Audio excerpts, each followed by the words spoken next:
Guys চলে আসলাম তুফান দেখার জন্য। তো আগামীকাল যারা টিকিট কাটবেন আমার মনে হয় যে পাবে না, 2-3টা সিট হয়তো বা খালি আছে আর কি। এই যে সিটি সেন্টার, এটা মানে অনেক বড়।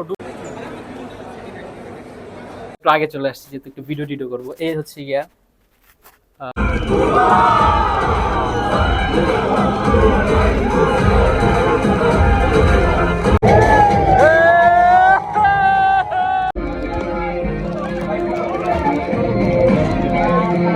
গাইস চলে আসলাম তুফান দেখার জন্য। আর এটা হচ্ছে গিয়া দায়রা সিটি সেন্টার। দুবাইতে দুইটা সিনেমা হলে রিলিজ পাইছে, একটা হচ্ছে গিয়া বুর্জমান আর একটা হচ্ছে গিয়া দায়রা সিটি সেন্টার। তো আমাদের দেখার কথা ছিল হচ্ছে গিয়া বুর্জমানে। তো বুর্জমানে যতটা শু ছিল আর কি, প্রত্যেকদিন একটা করে শু ছিল, 30টা করে সিট। তো এগুলা আগামী 3 দিন পর্যন্ত এটা সবগুলো বুক হয়ে গেছে। তো আজকে হচ্ছে গিয়ে 28 তারিখ। তো 28 তারিখে বুক হয়ে গেছে, 29 তারিখ বুক হয়ে গেছে, 30 তারিখ পর্যন্ত অলরেডি বুক হয়ে গেছে। তো আমাদের কথা মানে আমরা হচ্ছে গিয়ে যে আজকে রিলিজ হয়েছে আজকে দেখবো, মানে 28 তারিখে রিলিজ হয়েছে আর 28 তারিখে দেখবো। তো 27 তারিখে কিন্তু আমরা দুটো টিকিট কেটে নিয়ে গেছি। তো দেরাতে মানে সিটি সেন্টার দিকে। তো আজকে আমার আরেকটা ফ্রেন্ড আসছে দেখার জন্য। তো ওর টিকিট যখন কাটতে গেছি বা অনলাইনে যখন বুক করতে গেছি, মানে একদম হাউসফুল, মানে কোনো টিকিট নাই। অনলাইন যতটুকু দেখলাম আর কি, আজকে শো ছিল 5টা, তো 5টা যেহেতু অলরেডি শেষ হয়ে গেছে, তো আমি যখন অনলাইনে চেক করি তখন আগামীকাল ছিল একটা শো। তো একটা জায়গায় এখন যদি চেক করতে যাই তাহলে দেখা হচ্ছে 5টা শো। তো বুঝতে পারছেন যেহেতু সেল হয়ে যাচ্ছে এই জন্য সবগুলো শো মানে আরো শো তারা বাড়াচ্ছে আর কি, যে একটা জায়গায় 5টা। যখন পরশু শো ছিল হচ্ছে কি আপনার একটা, তো পরশু শো এখনো বাড়ানো হচ্ছে আর কি আরো 2টা। তো কালকির জন্য এমনিতে মানে এই হল পাওয়া যাচ্ছে না, কালকে সবগুলা নিয়ে নিছে। মানে কালকে আজকে শু চলতেছে হচ্ছে 40টা, চিন্তা করেন মানে 40টা শু চলতেছে। আগামীকাল কটা চলবে তার কোনো গ্যারান্টি নেই, সব ল্যাঙ্গুয়েজে আর কি। তো এই জন্য তুফানের এই হল পাওয়া মনে হয় একটু সমস্যা হয়ে যাইতেছে আর কি। তো দুবাইতে দুইটা হল এটা রিলিজ পাইছে, একটা হচ্ছে সিটি সেন্টার আর একটা হচ্ছে বুর্জমান। আর দুবাইয়ের মানে ইউনাইটেড আরব এমিরেটসের অন্য যে মল আছে ওইটার মধ্যে আরো মানে টোটাল 8টা সিটির মধ্যে এটা রিলিজ পাইছে আর কি, 8টা মলের মধ্যে। তো শাকিব খানের আগে যে সিনেমাটা ছিল আর কি, ওই যে রাজকুমার, ওইটা দেখার জন্য আসছিলাম, একটা ব্লগও বানাইছিলাম, আপনারা দেখছেন। তো ওটা দেখে সবাই আমার কমেন্ট বক্সে কমেন্ট করছিলেন যে রাজকুমার সিনেমার পোস্টার কেন নাই। তো বরাবরের মতো যে ব্যাপারটা হয়েছে সেটা হচ্ছে যে মানে এখানে এখনো মানে তুফানের কোনো পোস্টার লাগানো হয় নাই। এই যে আপনারা দেখেন অনেক সিনেমার পোস্টার আছে, বাট তুফান সিনেমার পোস্টার নাই। এখন অনেকগুলো কারণ আছে, যে কালকে চলতেছে। তারপর দ্বিতীয় কথা হচ্ছে যে তাদের মানে ধারণা যে বাংলাদেশি সিনেমা চলে কিন্তু ওইরকম চাহিদা থাকে না, সেজন্য তারা পোস্টার দেয় না। মানে তাদের সাথে কথা বলে যতটুকু জানতে পারলাম আর কি, মানে অন্য লেভেলের এখানে টিকিট সেল হচ্ছে আর কি। মানে এর আগে বাংলা কোন সিনেমা দুবাই শহরে মানে এত মানে টিকিট সেল করে নাই, মানে তুফান যতটা সেল করতেছে। তো বাংলাদেশে যেমন এটার চাহিদা রয়েছে, মানে এখানে মনে করেন যে এটার চাহিদা অন্য লেভেলের। যদি বাংলাদেশি কোনো সিনেমা যদি রিলিজ হয় তাহলে প্রতিদিন একটা করে শো হয়, আর সেই জায়গার মধ্যে মানে তুফান আজকে 5টা শো হচ্ছে, তাও 5টা মোটামুটি হাউসফুল বলতে পারেন। কয়েকটা সিট মানে খালি ছিল আর সবগুলো হাউসফুল। তো বুঝতে পারছেন এটা কোন লেভেলের। আর এটা লেভেল মানে এটা হওয়ার কথাই, বিকজ এটা যে মানে যেরকম সিনেমা বানাইছে ভাই রায়হান রাফি আর শাকিব খান, মানে অন্য লেভেলের। এই মুভিটার জন্য আমি অনেক এক্সাইটেড ছিলাম, বিকজ আজ পর্যন্ত মানে শাকিব খানের কোন সিনেমার জন্য আমি এতটা মানে এক্সাইটেড ছিলাম না যতটা এক্সাইটেড এই তুফান সিনেমাটার জন্য। তো ওটার জন্য কেন, ওয়েল আমি মূলত একটু সিরিয়াস টাইপের সিনেমাগুলো একটু বেশি পছন্দ করি, যেমন সালার, কেজিএফ। যদি আপনি দেখে থাকেন তাহলে সালার, কেজিএফ এই সিনেমাগুলি স্টোরিটা খুবই সিরিয়াস। যদি দেখে থাকেন আর কি তাহলে বুঝতে পারবেন এই মুভিগুলোর স্টোরি এবং টাইম লাইন, তারপর হচ্ছে গিয়ে সব কিছু মানে খুবই সিরিয়াস। মানে আপনি যখন বসবেন দেখার জন্য তখন মানে একটু মানে উত্তেজনা কাজ করবে যে আসলে সামনে কী হবে, 2 মিনিট পরে কী হবে, স্পেশালি কেজিএফ এই সিনেমাটা। আর দ্বিতীয় কথা, আপনি যদি আমাকে প্রশ্ন করেন যে ভাই আপনার সবচেয়ে ফেভারিট মুভি কোনটা, মানে পৃথিবীতে তো অনেক মানে মুভি আছে, তো সবচেয়ে পছন্দের মুভি কোনটা, তাহলে বলবো যে আমি এক কথায় কেজিএফ চ্যাপ্টার 2। তো বুঝতে পারছেন যে আসলে আমার চয়েস কীরকম বা আমার পছন্দ কীরকম। তো এই জন্যই মূলত সাকিবের এই যে তুফান সিনেমাটা, তো এটার জন্য এত আগ্রহী। আর দ্বিতীয় কথা হচ্ছে যে ট্রেইলার, মানে কি বলবো ভাই, মানে মারাত্মক লেভেলের। তো বুঝতে পারছেন, তো এই জন্য মূলত আমি এত আগ্রহী আর কি। তো যাই হোক গাইস, এখন দেখার পালা। তো চলেন টিকিট চেক করে চলে যাই। তো আর আমি আসলে ভিডিও ওইরকমভাবে করবো না, বিকজ আগের ভিডিওতে যখন করছিলাম তখন অনেকে কমেন্ট করছেন ভাই আপনি আলতু ফালতু ভিডিও দেখেন, আপনি কাজের যে ভিডিও দিচ্ছেন ওইটা দেখেন না, খালি এই ভিডিও দেখেন, আপনি মুতার ভিডিও দেখেন, এই ভিডিও দেখেন, সেই ভিডিও দেখেন। তো আসলে খুবই মানে কি বলবো আর। তো যাই হোক, এই জন্য আর আমি এক্সট্রা কোনো ভিডিও অ্যাড করছি না, যেটা জরুরি শুধু সেটাই অ্যাড করছি আর কি। তো যাই হোক, তো ভিডিওটা সরি মুভিটা দেখার পরে আপনাদেরকে একটা রিভিউ দিব আর কি, কেমন হয়েছে আর কি। তো যাই হোক, তো চলুন আমরা ঢুকে পড়ি সিনেমা হলে। এখন টিকেট অলরেডি চেকিং হয়ে গেছে আর কি। তো আমরা নিচে যাচ্ছি, মানে লিফট দিয়ে হচ্ছে নিচে যাচ্ছি। তো বুঝতে পারছেন অনেকগুলো শো এখানে, আপনি চিন্তা করতে পারবেন না একসঙ্গে আপনার সিনেমা মানে শু হচ্ছে গিয়ে 64টা না 80টা শু চলে। ঠিক আছে, তো চলে আসলাম। আর এটা হচ্ছে গিয়া সিনেমা কোনটা না, এটাই এটার মধ্যে তো হচ্ছে কেউ নাই, আমরা একটু আগে চলে আসছি যেহেতু একটু ভিডিও টিডিও করবো। এই হচ্ছে গিয়া এই হচ্ছে সিট। ঠিক আছে, আমার কি ভুল চলে আসলাম নাকি? এটা তো 20 নাম্বারই এইটি আর কি। তো এটা অনেক ছোট, মাত্র 30টা সিট। তো আমার ইচ্ছা ছিল আইম্যাক্সে দেখার জন্য আর কি। তো এই তুফান তো আর আইম্যাক্সও মানে শো দেয় নাই, তো এই জন্য দেখতে পারি নাই। তো আইম্যাক্সে চলতেছে বর্তমানে কালকি। আর আইম্যাক্সও দেখার আমার অনেক ইচ্ছা, বিকজ আমি যখন সালার দেখছিলাম তখন কিন্তু আইম্যাক্সে দেখছিলাম। তো যাই হোক, তো দেখতে থাকি, পরে কথা হবে আপনাদের সাথে।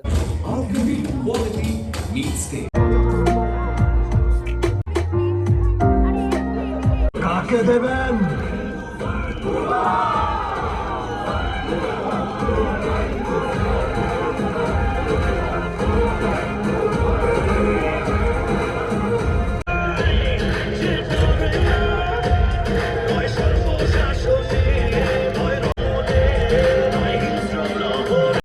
সব ঠিক আছে, কিন্তু এই গল্পে একটা কিছু মিসিং আছে স্যার। কি? এই গল্পে একটা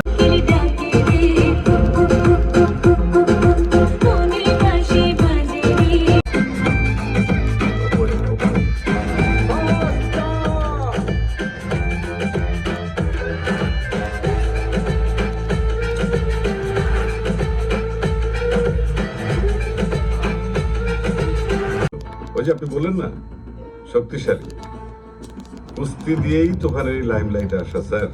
মানে মানে সাল 1985। কেন রাজি হবে না প্রিয়া? কারণ তুমি গরিব রাজু, তুমি গরিব।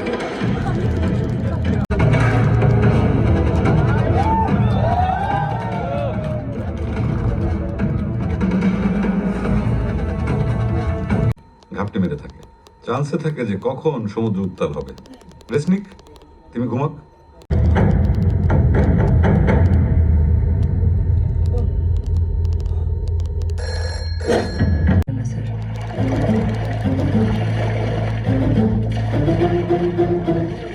তুফানকে পুলিশের হাতে ধরিয়ে দিয়েছি।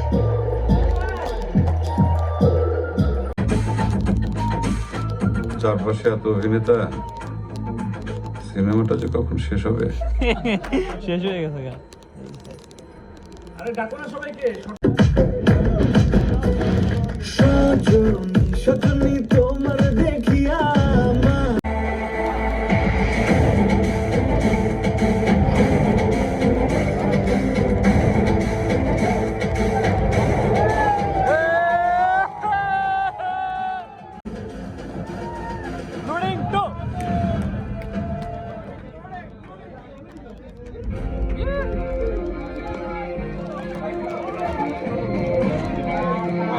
তো গাইস, তুফান সিনেমাটা দেখে শেষ করলাম আর কি। তো যাই হোক, তো এখন একটা রিভিউ দিই আসলে কেমন ছিল। তো যদি এক কথায় বলি তাহলে বলবো অসাধারণ ছিল। শুরুতে যদিও বা আমার কাছে মানে কেমন কেমন লাগছিল আর কি ছবিটা, মানে কাহিনীটা আমার কাছে কেমন কেমন লাগতেছিল, তবে শেষ করে যতটুকু বুঝলাম আর কি যে না, আসলে এটার শুরুতে এটা দেওয়ার কারণ ছিল, অনেকগুলো কারণ ছিল এটা শুরুতে এরকম একটা কাহিনী দেওয়ার আর কি। তো রায়হান রাহি মানে করে যে মারাত্মক লেভেলের মানে মাথা খেলা এটা কাজ করছে আর কি। যদিও বা আমি অ্যাকসেপ্ট করেছিলাম যে কেজিএফ টাইপের সিনেমা বা ওই টাইপের আর কি উত্তেজনা নিয়ে দেখবো, তবে ওইরকম হয় না আর কি। তবে খারাপ হয় নাই, মানে এটাকে ভালোই বলতে হবে আর কি। ভালো বলতে কীরকম, যেমন কেজিএফ, তারপরে সে এই যে অ্যানিম্যাল, এগুলো হচ্ছে গিয়ে অন্য টাইপের সিনেমা। এগুলো হচ্ছে অন্য টাইপের সিনেমা, কিন্তু তুফান হচ্ছে গিয়ে অন্য টাইপের সিনেমা। আর কেজিএফ আর হচ্ছে অ্যানিম্যাল, এটা হচ্ছে ভিন্ন ধরনের, এটা হচ্ছে আলাদা আর এটা হচ্ছে আলাদা। যদি কেউ বলে যে এটা কপি, তবে এটা বলবো যে না ভাই, এটা কপি না, বিকজ কেজিএফ আর হচ্ছে গিয়া অ্যানিম্যাল আর হচ্ছে গিয়া তুফান মানে আকাশ পাতাল মানে তফাৎ। তবে হ্যাঁ, এখানে একটা কথা বলার আছে যে এটা হচ্ছে কি আপনার মানে ইন্সপায়ার। যেমন এখান থেকে সেকেন্ড পার্টে আমরা দেখতে পাবো যে সালার একটা ইন্সপায়ার একটা নিচ্ছে, এটা সেকেন্ড পার্টে আমরা দেখতে পাবো। আমি কিন্তু আইডিয়া করে ফেলছি যে একটা লোগো দেখানো হয়েছে, যে বাঘের একটা লোগো দেখানো হয়েছে প্রত্যেকটা শটের মধ্যে। সালার যে মুভিটা, ওটার থেকে আপনি ইন্সপায়ার হয়ে নিছে আর কি। তারপর যদি ওর দাড়ি, শাকিব খানের দাড়ি এবং চুল, ওইগুলো আপনার অ্যানিমালের থেকে নিছে, এবং কেজিএফের হচ্ছে ওর শুট মানে কাপড় চাপড় আছে না, ওইটার থেকে নিছে বা সিনগুলো। তো মূলত যাই হোক, তো যেটা বলছিলাম আর কি, যে ওভারঅল মনে করেন যে এটা মারাত্মক লেভেলের একটা সিনেমা হয়েছে। আমি খুবই আগ্রহবাদী যে এটা কবে আসবে সেকেন্ড টু পার্ট। তবে একটা বিষয় যে যদি second to part Raihan Rahi বানায়, যদি বা আমার ভিডিও দেখবে কিনা আই ডোন্ট নো, তবে হ্যাঁ আমি বলে রাখি যে এটার মধ্যে একটু মানে অ্যাকশন থাকাটা একটু মানে দরকার, একটু ফাইট সিন, একটু সাউথ ইন্ডিয়ান থেকে যদি একটা ফাইট ডিরেক্টর না যদি ওর একটু ফাইট সিন কাজ করায় তাহলে শাকিব খানের সবচেয়ে বেটার লাগবে। যদিও বা আমি অনেক এক্সপেক্ট করছিলাম যেটার মধ্যে ফাইট সিন থাকবে, কিন্তু এটা ফাইট সিন নাই। কিরে আলম, তুই তো শাকিবের বড় ফ্যান, তুফান দেখলি তো কেমন মনে হলো তোর কাছে? মানে তোর কাছে একটা রিভিউ চাইতেছি, তুই দেখ। আসলে সত্যি কথা বলতে আমার দেখা বাংলাদেশের সবচেয়ে সেরা একটা ছবি আর কি, ঠিক আছে? মানে এত সুন্দর একটা মানে ছবি হয়েছে, এত অ্যাকশন, মানে আমার মনে হয় না যে বাংলাদেশে মানে বাংলাদেশের ইতিহাসে, ঠিক আছে, এত অ্যাকশন মুভি আগে হয়েছে। ঠিক আছে, আমার দেখা ফার্স্ট এরকম একটা অ্যাকশন মুভি, ঠিক আছে, মানে অন্য লেভেলের একটা মুভি হয়েছে, মানে বইলা বুঝাতে পারবো না, মানে যারা দেখছে এরা একমাত্র বলতে পারবো এটা মানে কোন লেভেলের মুভি হয়েছে, ঠিক আছে। মানে আমি ধন্যবাদ দিতে চাই বাংলাদেশের পরিচালক রায়হান রাফি, ঠিক আছে, মানে মানে এত সুন্দর একটা মুভি মানে বানাইছে, ঠিক আছে। মানে মানে কখনো ভাবছি না যে বাংলাদেশে এরকম মুভি হবে। হ্যাঁ, আসলে আমরা অপেক্ষা আছি তুফান টুর জন্য, ঠিক আছে। এ আজকে এখানে দেখেন মুভি চলতেছে আপনার অনেকগুলো, ঠিক আছে, এর মধ্যে আপনার এই ইন্ডিয়ান একটা মুভি কালকে, ঠিক আছে, প্রবাসের, মানে এই এত বড় একটা মুভি 600 কোটি টাকার বাজেটের মুভি, ঠিক আছে, কালকে ওইটার সাথে আপনার আজকে বাংলাদেশের একটা মুভি চলতেছে তুফান, ঠিক আছে, কিন্তু ওইটারও শু চলতেছে হাউসফুল, তুফানও হাউসফুল। যদিও মানে এটার সিট বেশি, হ্যাঁ হ্যাঁ, ওইটা তো মানে এটা তো প্রায় মানে 200-250 মতো সিট আর কি। আর আমরা তো দেখছি যেটাতে এটাতে 50-60 জন, মানে এরকম আর কি সামথিং। ঠিক আছে, তো আমি একটা কথাই বলবো যে মানে আসলে কল্পনা করতে পারি না যে বাংলাদেশের মুভি এত উন্নত হবে বা এত মানে কি বলবো মানে হ্যাঁ এত মানে সুপার হিট একটা মুভি হয়েছে। মানে আমি বলবো কি মানে সবাই এই মুভিটা দেখা উচিত, আমাদের বাঙালিরা সবাই এই মুভিটা দেখা উচিত। তাইলে বুঝতে পারবে যে আমাদের বাংলাদেশের মুভি এখন কোন লেভেলে মানে গেছে বা কোন লেভেলে মুভি হইতেছে, ঠিক আছে। সো আমি মনে করি সবাই আপনারা আসেন, আশা দেখেন, ঠিক আছে। যারা না দেখছেন তারা এই মুভিটা দেখেন, দেখার পরে বুঝতে পারবেন যে বাংলাদেশের মুভি, আমাদের বাঙালি মুভি এখন কত মানে উন্নত হয়েছে। মানে হিন্দি মুভি, ঠিক আছে, তামিল মুভি ওর সাথে কম্পেয়ার করা যাবে, ঠিক আছে। আমি মনে করি এরকম মুভি যদি আরো বানাবেন। ধন্যবাদ আমি আবারও দিতেছি রায়হান রাফিকে, মানে এত সুন্দর একটা মুভি আমাদেরকে উপহার দেওয়ার